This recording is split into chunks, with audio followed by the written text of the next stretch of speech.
Та бүхэн амар гэрээ. Би өөрийн бичсэн хар хүн номоо та бүхэнд уншиж төлөвлөж байна.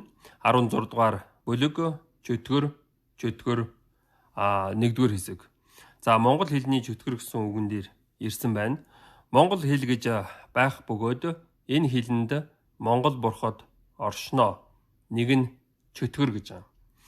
За чөтгөр бол мөнх настай гэж ярих юм бол энэ бас бурхан л байж таараа. Тэгээд ямар нэгэн байдлаар бусад бурхадтайгаа хэрүүл хийгээд одоо хэрүүл тэмцэлтэй суудаг нэгэн байгаа даа. Тэгээд бараг л одоо юу гэдгийг бурхантай эн тэнцүү хүчтэй юм шиг байдаг. За монгол хэлний тэр чөтгөр гэсэн үг англи хэлний hate гэсэн үгтэй холбоотой. Уртлын хээг нь уншихгүй, hate гэн. Тэгээд энэ hate гэсэн үгийг ата гэж дуудана. Hate бол ата юм. Өөрөөр хэлбэл үзэн ядах гэсэн үг.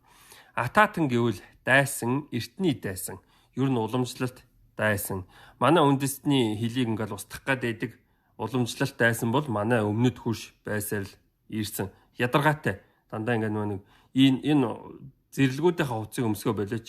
Наад зэрлэгүүдийнхээ яриагаар яриха болооч гэдэг юм уу, тийм үү? Тэгэд идэг. Ядаргаатай тийм. За ата хорсол гэж ярьдаг. Энэ үзэн ядалт гэсэн үг. Ата тэмцэл, атад сэтгэл, тийм атгаг санаач гэсэн үг байдаг.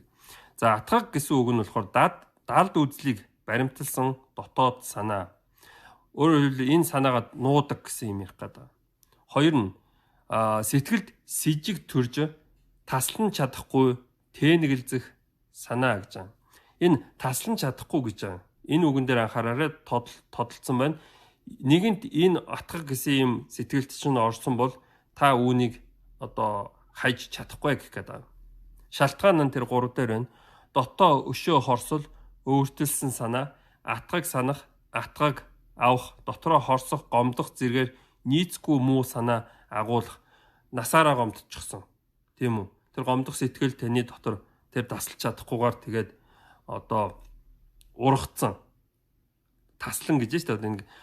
Хүний оюун ухаанд ингээд ой мод байгаад тэн дээр үзэн ядалтын нэг тийм цэцэг ургацсан байгаа, эсвэл мод ч юм ургацсан байгаа гэдэг ч юм. За ата жөтөө гэсэн үг байдаг. Энэ үгнээс монгол хүний чөтгөрийн тухай ойлголт төрдөг. Ата жөтөө гэсэн үг байгаа учраас чөтгөр бий. Жөтөө нь хитэрвэл жөтгөр болно. Хилцс гэж байна.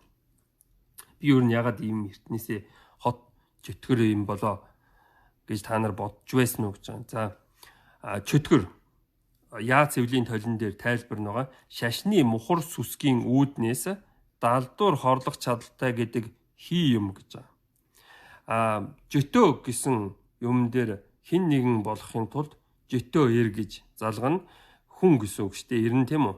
Тэгээд урт их шиг өө байх юм бол өгөө болно. Тэгээд жөтөөгөө ир гэх юм бол жөтгөр, тэгээд чөтгөр гэсэн үг болж байгаа юм. За манай монгол хэлтэй хамгийн ойр хэл тусдаа үндэстэн тийм төрөг үндэстэн якут хэлэнд чот гэсэн үг байна. Энэ болохоор жав, хөш, хөж зайл, хол бай, яв зайл гэсэн утгаар хэлдэг хөөсөн үг юм байна. Чөт гэж. За чөтгөр нь жихүүцэл, зэвүүцэл, ой гутаах, дотор муухай болгох, эвгүй байдал үүсгэх шинжтэй зүйл байгаад зайлаад яваад өгөөсэй гэсэн хүсэл төрүүлсэн ад үзэгдэх зүйл юм. Тиймээс нэр нь жөт юм уу жот гин. Бурхтууд одоо юу гэдгийг ингээ нэг ордондоо ингээ сайхан цуглаж исэн чинь жөтгөр хүрээд ирдэг. Нөгөө нөхөр одоо юу гэдэг үнээр танартай ч юм уу ямар нэгэн байдлаар энийг хурдан зайлуулах хэрэгтэй. Цөмөрөө одоо юу гэдгийг энэ хурал цуглаана дараа болох уу те энийг гачийн юм хүрээд ирчлээ ингээ ямар эвгүй юм бэ гэдэг нэг тиймэрхүү юм баггүй юу? Өөрөөр хэлбэл чөтгөрийг урахгүй байна л да. За орос хэлэнд жөт гэсэн үг байгаа. Энэ нь болохоор бас бидний монгол хэлтэй холбоотой юм шиг байдаг. Энэ болохоор айдас, аимшиг, дотор гутах, дотор эвгүүрэх, балиар сэжиг гэсэн үг байгаа. Жөт гэсэн үг чинь тэр манай монгол хэлний чөтгөртэй төстэй гэх гэдэг. За нэгэнт монгол хэл, орос хэл, тэр герман хэл, европ гэдэг энэ англи хэлтэй холбоотой учраас хуучин Норс үгийг иш татж байгаа.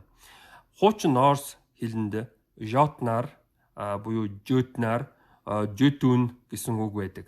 Скандинавийн домог зүйд бурхтаас гадуур Эсир, Ванир нар нь бурхтууд юм аа. Гадуур бүрэн хүн биш дөрүүд юм.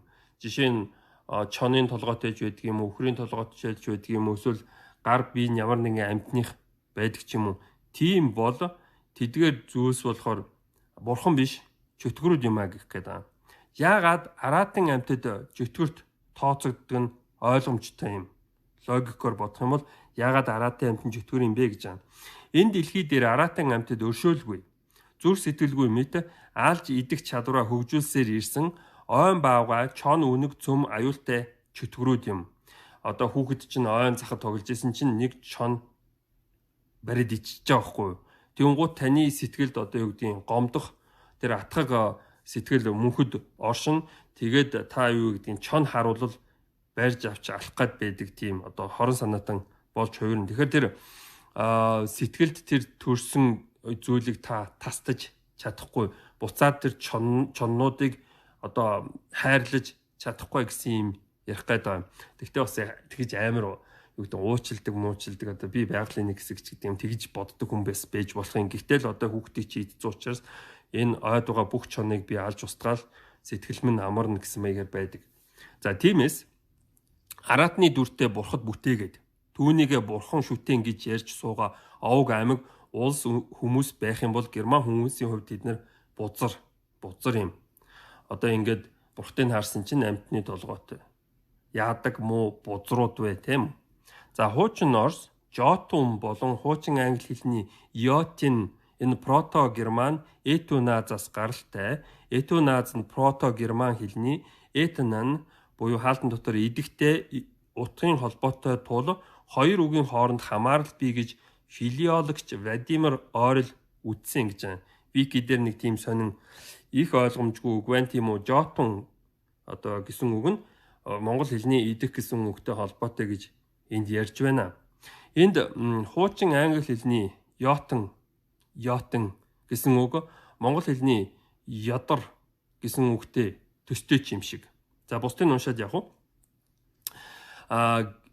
Гэсэн үгийг санагдуулах боловч ата жөтөө энэ ихэнхдээ хүний авах идэх гэсэн хүсэлтэй холбоотой гэвэл илүү логиктэй болно.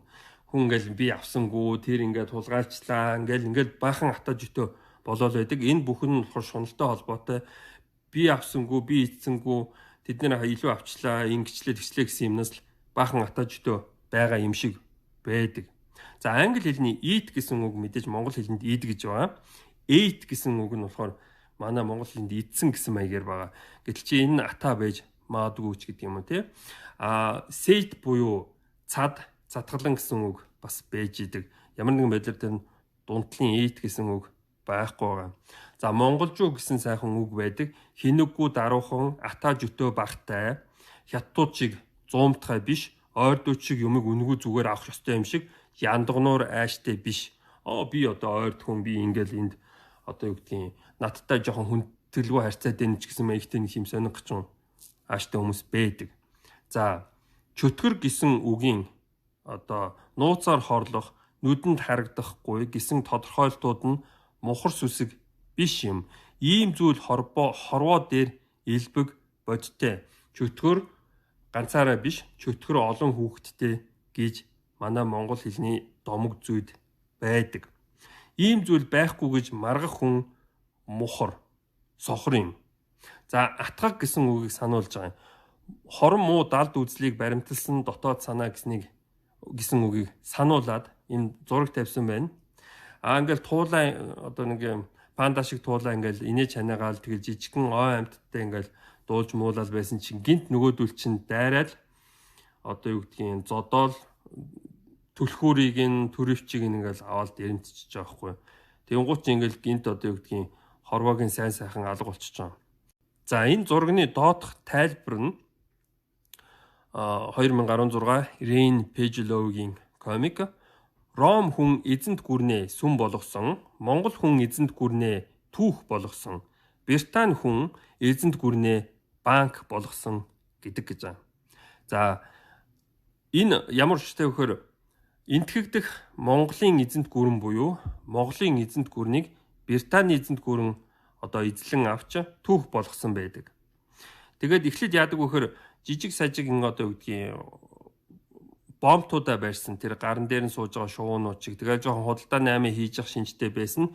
Тэр зуураа одоо нэг скаутууд буюу одоо тагнуул магнуул те эсвэл янз бүрийн юмнуудаа явуулаад энэ улс орон ер нь хэрэг хүчрхэг байна тэр гэсэн мэдээллийг авчиж байгаа. Дараа нь тэгээд дайраад хамаг юм ингээд дээрэмдээд эзлээд авчиж байгаа. Ерөнхийдөө бол ингээд нууцаар ингээд юу гэдгийг үйл ажиллагаа явуулаад улс орныг ингээд юу гэдгийг эзэлждэг тийм хорон муу зүйл байгаа гэх гээд байна. Энэ нь болохоор мэдээж бурхны үйл биш шүү дээ. Энэ бол чөтгөрийн үйл юм.